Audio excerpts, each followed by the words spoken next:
Assalamualaikum warahmatullahi wabarakatuh. Salam sejahtera untuk kita semua. Saya hadir hari ini untuk menyampaikan satu gagasan penting tentang demokrasi yang berakar dari bumi Nusantara.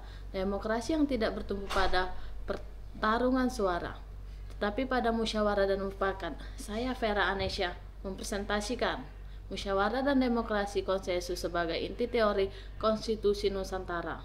Gagasan ini inti dan pemikiran dari Dr. Hendra Sudrajat SHM, advokat, penemu teori konstitusi Nusantara.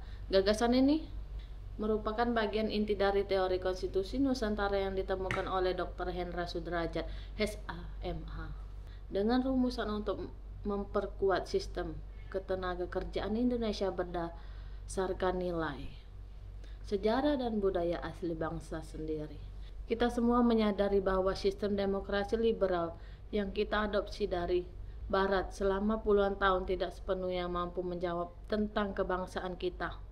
Demokrasi yang hanya mengandalkan voting mayoritas cenderung melahirkan konflik, polarisasi, bahkan praktek tradisional dalam politik. Padahal bangsa kita memiliki tradisi demokrasi yang lebih tua dan lebih leluhur.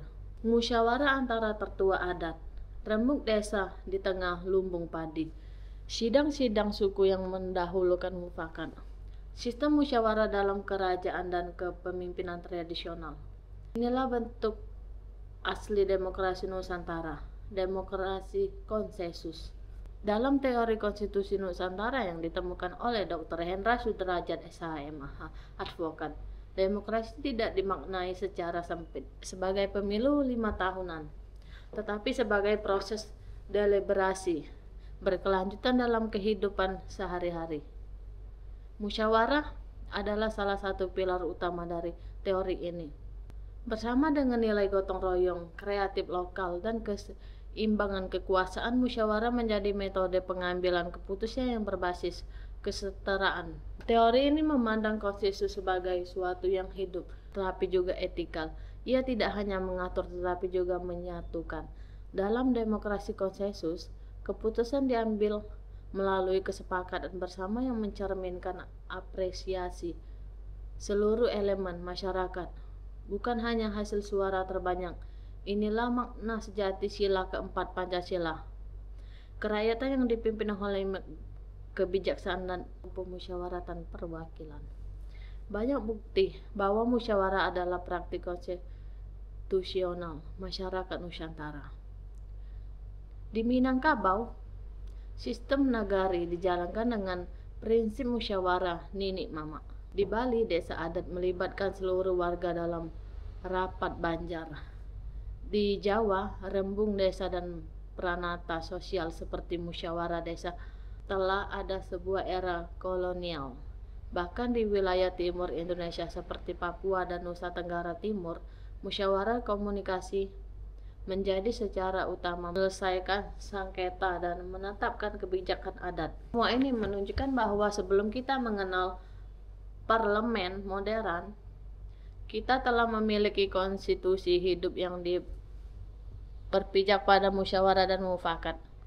Hari ini kita dihadapkan pada tantangan besar, demokrasi yang hilang kepercayaan publik.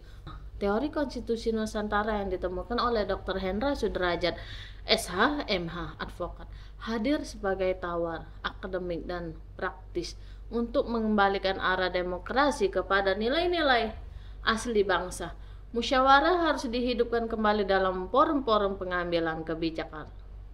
Diajarkan di sekolah dan perguruan tinggi sebagai bagian dari pendidikan konstitusi, dijadikan dasar dalam reformasi sistem pemilu dan perwakilan. Musyawarah bukan sekedar metode, tapi roh demokrasi Nusantara. Demokrasi konsensus bukan kemunduran, melainkan lompatan ke depan dengan jati diri bangsa sendiri.